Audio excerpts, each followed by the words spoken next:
Bem, hoje nós falaremos sobre lógica dos predicados ou lógica de primeira ordem. Nós faremos uma introdução, algum assunto mais básico, tá? E depois a gente vai resolver questões de concurso. Vamos então. Primeiro vamos entender o que é o predicado, tá? Um predicado é como uma frase incompleta que precisa de alguém ou alguma coisa para fazer sentido. Por exemplo, se eu escrevo gosta de sorvete, você vê que está incompleto, tá? Então, essa frase pode virar a Ana gosta de sorvete ou o cachorro gosta de sorvete. Então, ela virou uma frase completa. Bom, então, gosta de sorvete é o predicado, tá? E a gente completa esse predicado com alguém ou alguma coisa. Bem, então, vamos para a introdução. A lógica dos predicados, também conhecida como lógica de primeira ordem, é uma extensão da lógica proposicional. Lembrando que a lógica proposicional é aquela de verdadeiro ou falso, tá? Que só tem dois valores lógicos, que tem um princípio terceiro excluído. Ou seja, você pode estudar isso aí em outros vídeos do canal. Bom, então é uma extensão da lógica proposicional que permite uma representação mais expressiva do raciocínio matemático e computacional. É um jeito de usar regras para pensar direito, usando essas frases incompletas. A frase incompleta nós estamos referindo é os predicados. Então a gente usa símbolos para isso. Então olha só. Por exemplo, P de X é um predicado. P de X quer dizer que X gosta de pizza. P de X já significa que o X gosta de pizza. Então o X aqui é a nossa variável, tá? Então eu posso escrever como P de Ana, que a Ana gosta de pizza. P de cachorro, o cachorro gosta de pizza. E assim sucessivamente, ok? Então vamos ver alguns elementos da lógica dos predicados para que a gente possa utilizá-los no decorrer do assunto teórico. Primeiro, quem são as constantes? Ó? Eles representam objetos específicos do domínio.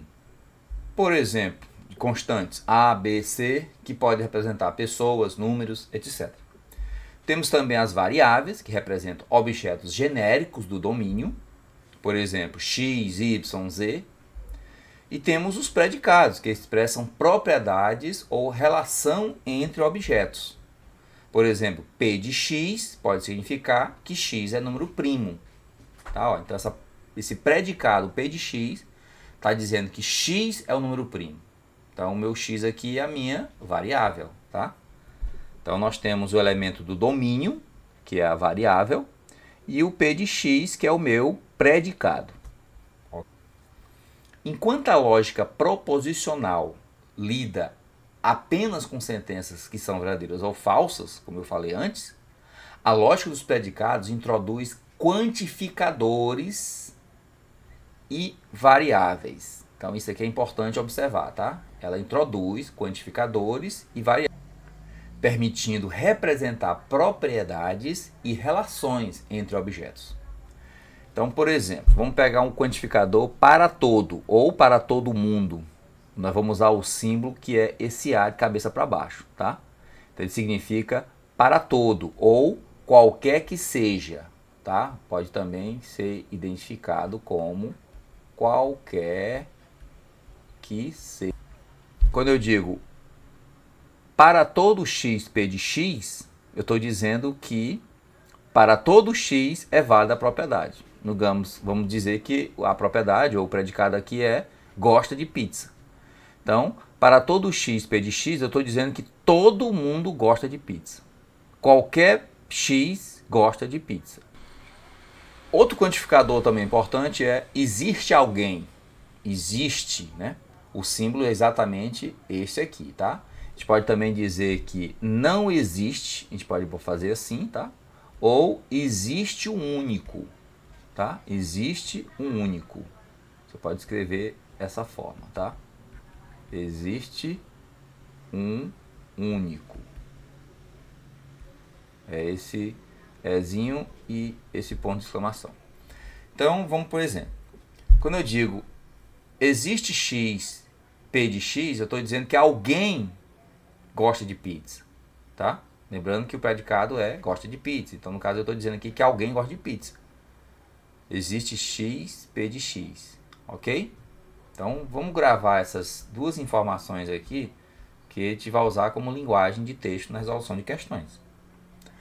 Bom, predicados são regras ou afirmações que descrevem algo ou a relação entre coisas, resultando em verdadeiro ou falso.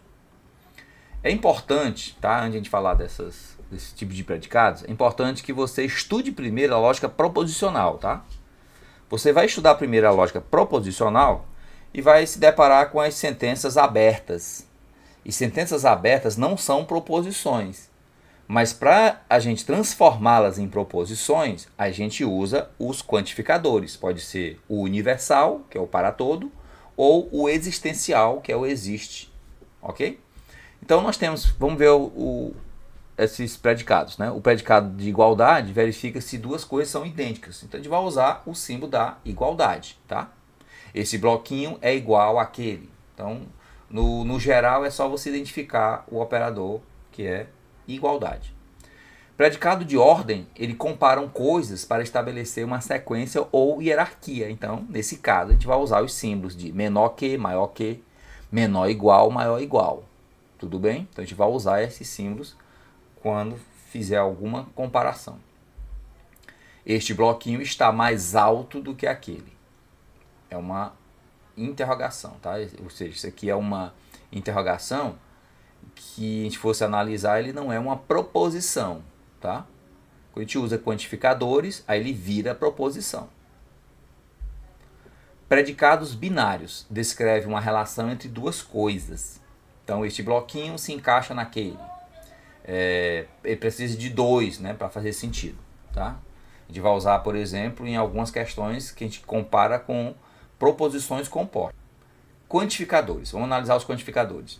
O quantificador universal, que eu já falei para vocês, né, que é esse aqui, que é o para todo, ou para todo mundo, ou qualquer que seja, indica que uma propriedade vale para todos os elementos do domínio.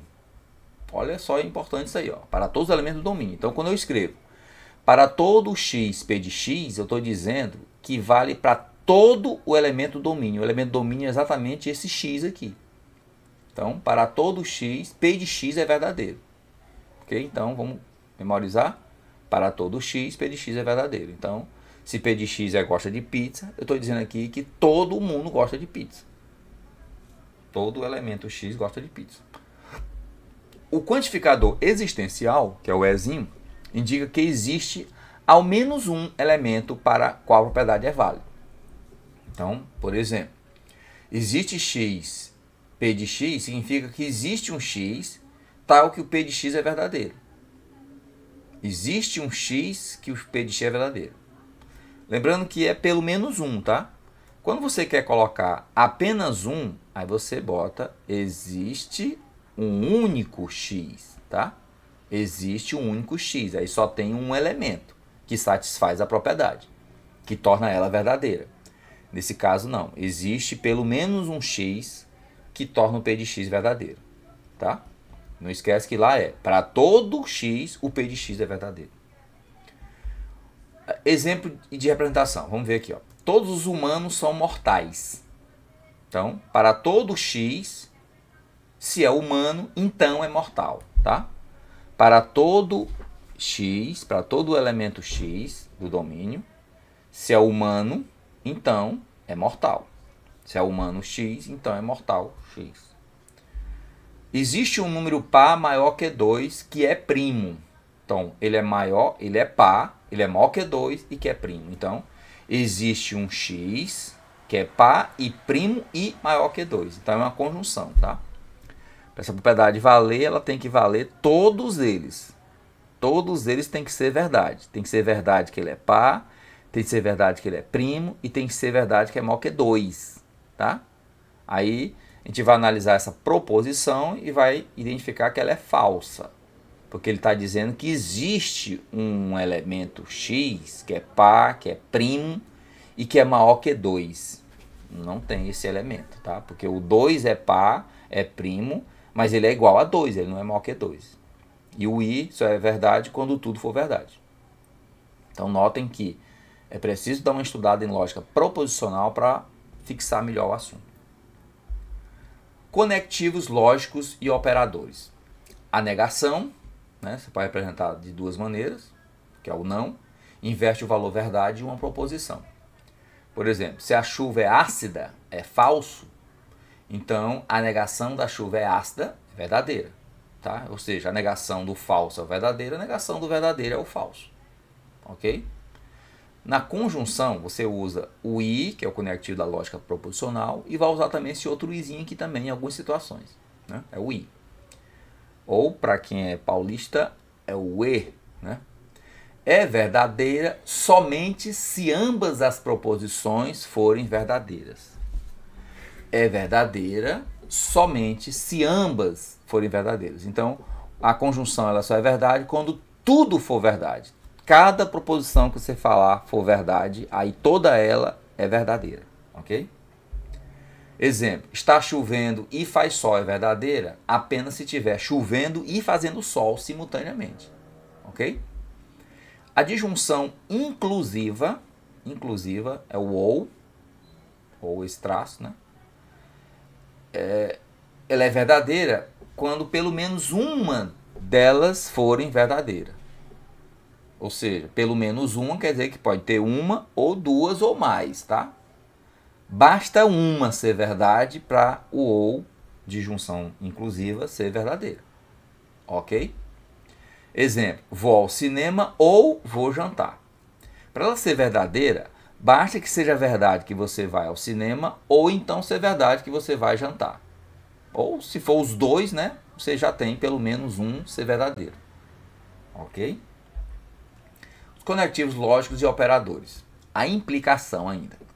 Na implicação, você tem essa, que você pode encontrar um valor verdadeiro e falso, e essa aqui que é a chamada implicação mesmo, que você só tem resultados verdadeiros, tá? Que é o se então. Ela é falsa apenas quando a primeira for verdadeira, a segunda é falsa. Ok? Por exemplo, se estudar, então passarei. Ela só é falsa quando for verdade que você estudou e falso que você passou. Somente nesse caso ela é falsa.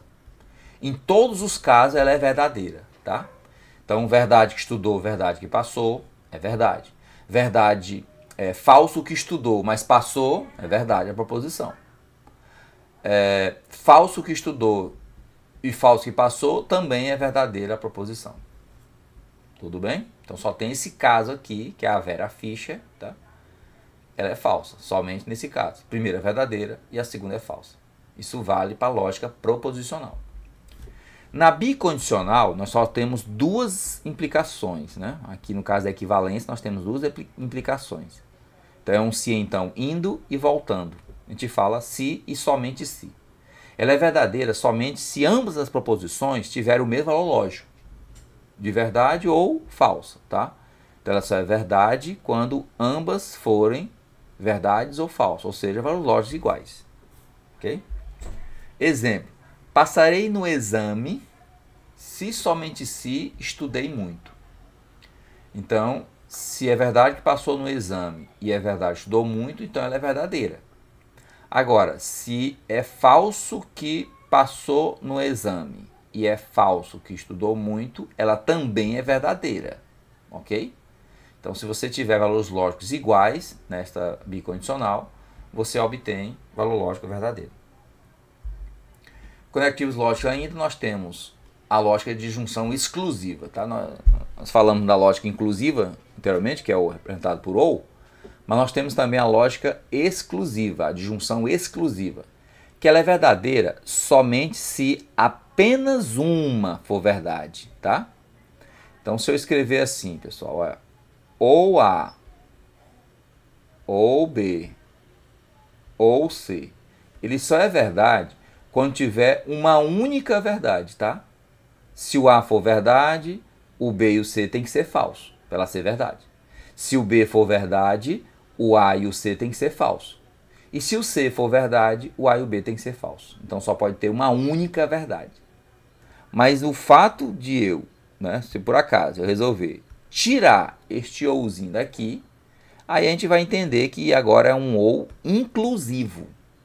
Então basta um só ser verdadeiro para ser verdade. Pode ser o A verdade e os outros falsos, ou pode ser o A e o B verdade e o C falso, ou pode ser os três verdadeiros, tá? Porque é pelo menos uma verdade. Então veja a diferença que há entre isso aí. Então o sentido por trás de junção exclusiva é de alternativa estrita, tá? Ou é uma coisa ou é a outra, mas não pode ser ambas.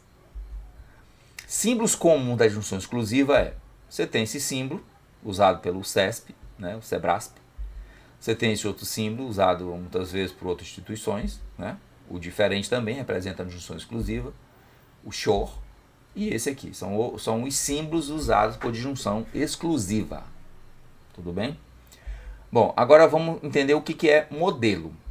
O modelo é uma interpretação que torna uma fórmula ou um conjunto de fórmulas verdadeira. Então é uma interpretação que torna a fórmula verdadeira, tá? Quando dizemos que uma fórmula é verdadeira em um modelo, significa que, dadas as atribuições de significado daquela interpretação específica e o domínio definido, a afirmação expressa pela fórmula se sustenta. Vamos entender melhor isso aí. Considere o domínio de discurso como um conjunto de todos os animais, tá? Todos os animais. Então, temos o predicado P de X, que significa X é mamífero. Temos a constante A, que representa um cachorro. Então, quando eu digo a fórmula, para todo X, P de X implica em respira, eu estou dizendo que para todo X, se o X é mamífero, é um se então, tá? Se o X é mamífero, então o X respira. Se eu substituir agora aqui por cachorro, eu estou dizendo que se o cachorro é mamífero, então o cachorro respira. Ok? Assim que eu vou representar, tá? Então essa é uma fórmula, chamada fórmula atômica ou fórmula molecular, alguns autores falam isso, tá? Se a nossa interpretação atribui corretamente o significado de mamífero e respira aos animais do domínio, e se todos os mamíferos nesse domínio de fato respiram, então essa interpretação é um modelo para a fórmula, pois a torna verdadeira, tá? Então a gente está dizendo que o modelo é uma interpretação que torna uma fórmula verdadeira, tá? Então quando eu digo aqui que para todo x, se é mamífero, então respira, e eu estou atribuindo como sendo um cachorro, então vai torná-la verdadeira, a fórmula vai tornar verdadeira, então nós temos um modelo, tá? Porque cachorro é mamífero, atribui, e cachorro respira. Então torna a fórmula verdadeira. Vamos para atividades então de aprimoramento?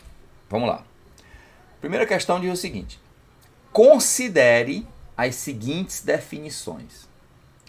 A predicado P de X quer dizer que X é uma pessoa. O MX quer dizer que X é mortal, tá? Então eu quero que você marque a alternativa que representa corretamente essa proposição. Todo ser humano é mortal, tá? Todo ser humano é mortal. Bom, nós estamos vendo aqui que eu estou usando o quantificador todo.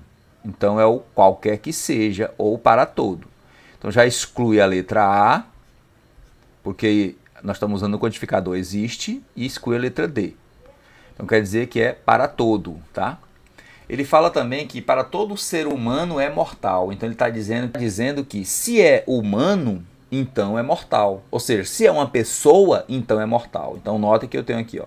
Se é uma pessoa, então ele é mortal. Aí nós encontramos aí a alternativa, a letra B. Ok? Ó. Se é humano, então é mortal. Para todo X do discurso, tornando a fórmula verdadeira. Questão 2. Considere as seguintes definições. Vamos dizer agora que C de X é a propriedade que X é cachorro. L de X, vamos dizer que X late. Tá?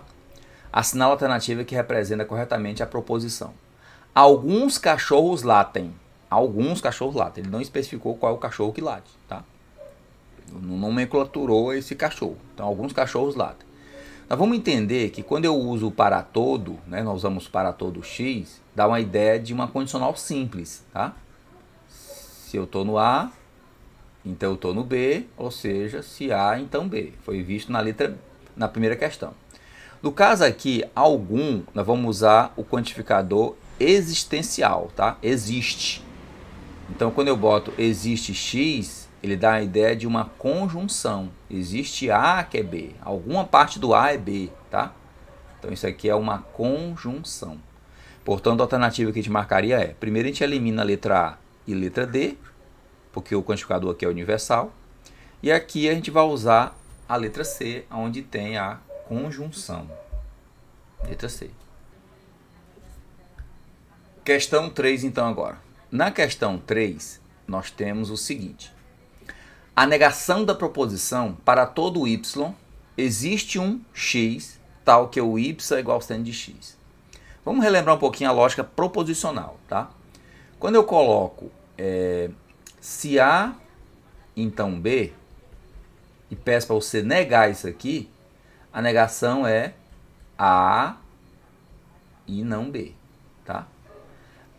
A negação do se A, então B, é mantém a primeira e nega a segunda, que é exatamente o valor lógico falso. Olha. Primeira é verdade, a segunda é falsa. Então você mantém a primeira como verdade e vai dizer que a segunda é falsa, tá? Quando eu escrevo isso aqui como lógica dos predicados, eu vou escrever como todo A é B. Todo A é B, ou seja, para qualquer que seja x, P de x. Tá? Então a negação aqui vai ser, existe que não é B, tá? Existe A que não é B. E portanto aqui a gente vai dizer que existe x tal que P de x é falso. Ok? Então como é que seria aqui a nossa negação da proposição? Para todo y, eu vou negar para todo y. Então, a negação de para todo y é existe um y. Então, nós temos, descarta apenas a letra A. Ok? Existe um x. Então, eu vou negar como para todo x. Existe um x para todo x, tal que y é igual a seno de x. Então, eu vou negar dizendo que o y é diferente do seno de x. Y é diferente do seno de x, enquanto aqui na letra E. Existe um y, tal que para todo, veja, ó, neguei o para todo y, neguei o existe o x e neguei que ele é igual, ou seja, é diferente. Então, nós temos aqui a alternativa a letra E. Ok? Na quarta questão, a negação agora de x pertence a A e B. É equivalente a dizer o quê? Bom, a negação de x pertence a A e B é o seguinte. Quando nós temos uma proposição A e B, a negação dela, né? Você pode até fazer assim, ó, a negação dela vai ser não A ou não B, ok? São chamadas lei de Morgan. Então, o que eu tenho aqui é uma conjunção. Eu tenho A e B.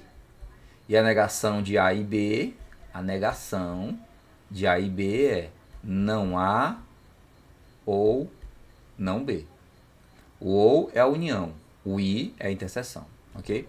Então, quando eu digo que x pertence a A interseção com B, eu estou dizendo que o x não pertence, então elimina essa, o x não pertence a A ou o x não pertence a B, ok? Olha, então aqui eu estou dizendo, fazendo tipo uma distributiva, ok? Olha, x pertence a A e x pertence a B. Qual que é a negação disso? É que o x não pertence a A ou o x não pertence a B. Então, a alternativa nós encontramos na letra E. Ok? Vejamos agora a quinta questão. Novamente, eu quero a negação de para todo real x, existe um real y, tal que y menor que x ao quadrado. Bom, ela já é uma questão parecida com o que nós já fizemos, né? Questão 3. Então, você já pode identificar com mais rapidez. Então, ó, vamos negar o para todo, que é o existe. Existe um x. Vamos negar o existe um real y, colocando para todo y. E assim negar que ele é menor que x2. Negar que ele é menor que x2 é você dizer que ele é maior ou igual a x ao quadrado, tá? Ou x2. Então, procurar a alternativa. existe um x real, você vê que ele é maior ou igual, tá? Maior ou igual, a gente já elimina esse aqui. Elimina esse, maior ou igual. Tá vendo que fica na letra C, né? Existe um real x, tal que o y é maior ou igual para todo real y. Então, realmente, a letra C. Vejamos a sexta questão. Existe x, tal que x menos a é igual a b. Como é que eu posso representar isso aí, tá? A negação disso aí. A negação do existe x, tal que o x, vamos fazer a informação novamente, mas colocando ela ao contrário. Então, se eu escrevo assim, ó, todo A é B, a gente sabe que a negação é existe A que não é B, ok? Então, se eu escrever algo assim, existe A que é B, eu posso negar então que a negação é todo A não é B. Né? Porque eu posso escrever isso. Quer ver? Vamos negar. Ó. Qual a negação de todo A não é B? É todo A é B. Tá? Então eu posso fazer isso. Então se eu tenho aqui existe, eu quero negar a negação do existe, eu já elimino esse aqui, elimino esse. Porque a negação do existe x é para todo x. Agora, se ele está dizendo que x menos a é igual a b, e eu vou negar, então é x menos a diferente de b. Então nós temos aí a alternativa A. Questão 7. Na questão 7, eu quero a negação agora de existe x, tal que x maior ou igual a 7. Tá? Novamente, a negação do existe x é para todo x, então a gente já elimina letra B, letra C e letra E. E vamos negar esse operador maior ou igual. A negação do maior ou igual é menor que. Então nós temos aqui a alternativa letra A, tá? Para todo x, x menor que 7. Você vê que se você tiver conhecimento de lógica proposicional, você não vai sentir tanta dificuldade em resolver essas questões. Então, letra A. Questão 8. É uma questão do Sebrasp. Julga os itens a seguir considerando as definições fornecidas. A proposição nenhum pavão é misterioso está corretamente escrito dessa maneira? Certo ou errado? Bom, se eu disser que P de x representa x é pavão e M de x quer dizer que x é misterioso, eu estou negando que nenhum pavão é misterioso, então realmente nenhum pavão, eu estou negando que existe o pavão, tá? Então a gente vai lembrar aqui, ó, que a negação de algum A é B, a negação é a mesma coisa que nenhum A é B, tá? Você vai dizer assim, ah, professor, mas você tinha dito anteriormente que a negação de algum A é B era todo A não é B. Exatamente, porque nenhum A é B é a mesma coisa que todo A não é B, tá? Nenhum A é B é igual a dizer todo A não é B, por isso que é a negação dele, tá? Como é que a gente pode provar isso aí? Nenhum A é B é aqui, olha, o A não toca no B, nenhum A é B. Então, note que todo o A está todo dentro do não B. Porque esse aqui é B, fora dele é o não B. E o A está todo dentro do não B. Então, isso quer dizer que essas duas frases, elas são iguais, tá? Nenhum A é B, é meio que C, mesma coisa que todo A não é B. Tudo bem? Então, a gente vai dizer aqui que essa posição ela está correta. Item 9. A proposição para todo P de x e Q de x, então P de x ela é verdadeira para quaisquer predicados P de x e Q de x e qualquer domínio não vazio. Vale verdade sempre. Isso, quando isso acontecer, tá? A gente fala que isso aqui, ele está afirmando que isso aqui é uma tautologia. Ele está afirmando que é uma tautologia. Então vamos identificar. Notem que isso aqui é um se então, tá? E o se então só é falso quando a primeira for verdade e a segunda for falsa. Então, vamos procurar se ela pode ser falsa, tá? Porque se eu não encontrar nenhuma situação de ela ser falsa, então ela é verdadeira. E como para ser falsa ela só tem essa opção, então vamos ver. Se eu chamar o P de x de falso, aqui nessa proposição, que é um i, eu tenho uma falsa e uma que eu não sei, tá? Mas falso i alguma coisa, eu sei que ela é falsa, porque o isso é verdade quando todas são verdades. Então o que sobrou aqui foi se falsa, então falsa. E isso aqui é verdade, tá? Então não tem outra opção. Ela sempre será verdadeira, então a alternativa correta é a letra D. Ok? Então mais uma vez o que eu falei, olha. Você vê que foi minha estratégia. Eu só tenho uma opção de ela ser verdade, de ela ser falsa. Só tenho uma opção para ela ser falsa. Então, se eu constatar que ela não pode ser falsa, então porque ela é verdadeira, já que eu só tenho uma opção, ok? Então, letra D, a correta. Questão 10. A proposição para todo x, x maior que zero, implica em que o x mais 2 é par. Então, ele está dizendo que para todo x maior que zero, né, positivo, x mais 2 é par. Para todo x mais 2 é par. Isso é verdade? Bom, se a gente considerar que o x é um número inteiro, tá? Então, para a gente verificar se isso aqui é certo ou errado, basta pegar um contra-exemplo. Então, note que o x é inteiro e ele é maior que zero, então eu vou dizer que o x é igual a 1, tá bom? Se eu disser que o x é igual a 1, vai ficar aqui, olha, como 1 mais 2, ou seja, 3. E 3 não é par. Então, essa propriedade ela não é verdadeira, tá? Então, o item está errado. Questão 11. Na questão 11 diz o seguinte. A proposição para todo x, se x é um número primo, então x é ímpar. Para todo x, tá? É verdade para x sendo um número inteiro. Bom, vamos ver se é para todo inteiro, tá? Porque o x é inteiro, então para todo inteiro, o x é um número primo, então ele é ímpar. Você vê que nós temos aqui o número 2. O número 2 ele é inteiro, tá? O número 2 ele é primo, mas o número 2 não é ímpar. Tá bom? Então não é para todo x o número primo x é ímpar, porque eu tenho o exemplo do número 2. Então, nós temos aí uma proposição falsa. Letra C. Bem, pessoal, então, ficamos por aqui. É um assunto mais... Foi colocado nesse vídeo, foi mais básico, tá? Mais pensando em resolver questões que você vai precisar utilizar em alguns concursos, tá?